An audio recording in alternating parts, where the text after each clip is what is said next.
Piping Tips by Boss Gloets. Important items that piping designer needs to know. Part 1.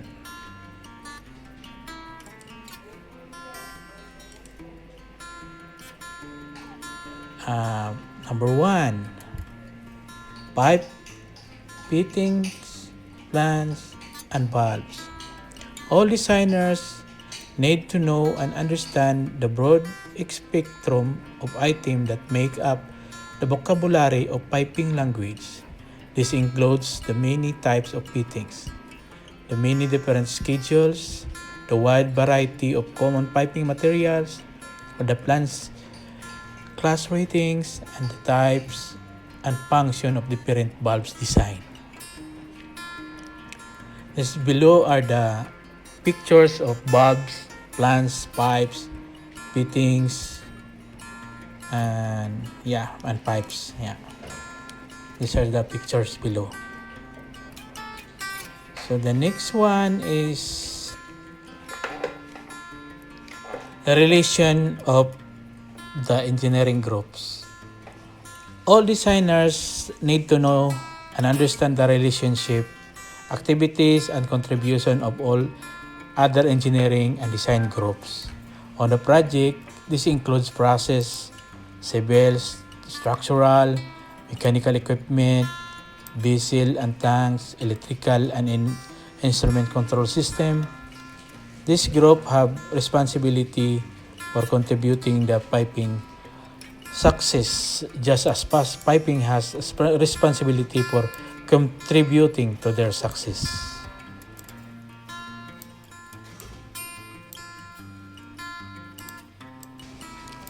Another one is the piping execution.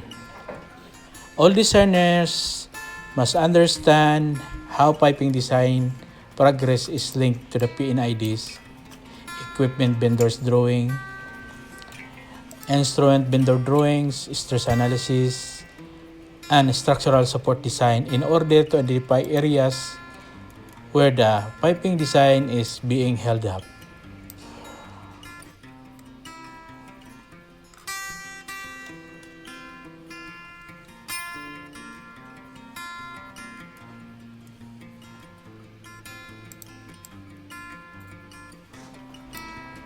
Another one is the process documents. All designers need to be able to read, understand, and know how to use the two major documents produced by process engineering team. These documents are the PFD, the process flow diagram, and the PNID, which is the piping and instrument diagram. The PFD is used by the more experienced piping designer early in a project for plot plan development before the PNID are available. The PNID are used by piping designers of all levels during activities throughout the detailed design phase of the project of the job, the drawing production phase, and any possible field follow-up. The next one is the process variables. All designers must know and understand the four basic process variables: pressure, temperature, flow, and level, and the instrumentation used to regulate and measure the variables. The next one is the process plant equipment. All designers need to know and understand what the different types of equipment are. They also need to know and understand the piping related issues that are for each type of equipment.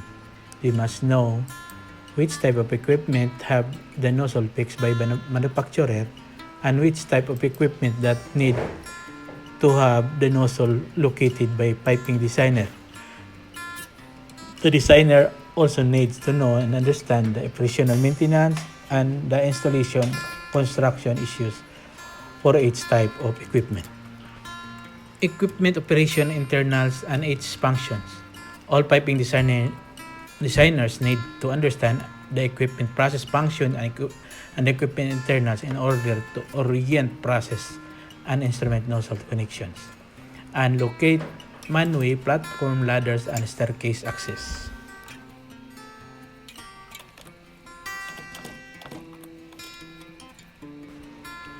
Equipment piping. All piping designers need to know the right and the wrong way of pipe up, connect pipe to different kinds of equipment, and for maintenance disassembly space requirements. This includes pumps, compressor exchangers, filters, or any special equipment to be used on a specific project.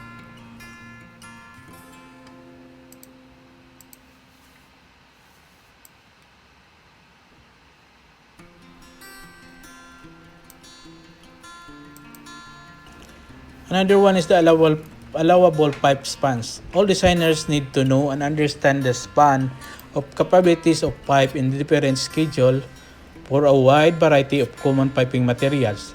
When a new project introduces a new material with severely reduced span capabilities, supplemental training may be required. Bago natin ituloy ang part 2 sa video na to, shoutout ko muna sila Kagimba at Kaganda, RPTV Madrid and Bicolana Española, Michelle Mitch Rondahanon, Kwentong Osisero, Helena Nicole, Helena Nilasa, Marichat, Natremed,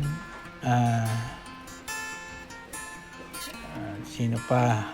Si Ice Coffee 25, Renato Monica de los Reyes, Wow si Beth. Sa hindi pa pala naka-subscribe sa channel ko, please subscribe my channel and click naman yung like and the notification bell dito so that na-notify kayo sa susunod na mga video ko. Maraming salamat. Ito si Boss Louis Channel.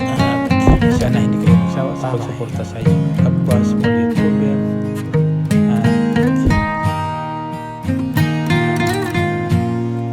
Palagi kayo matulungin. Maraming salamat.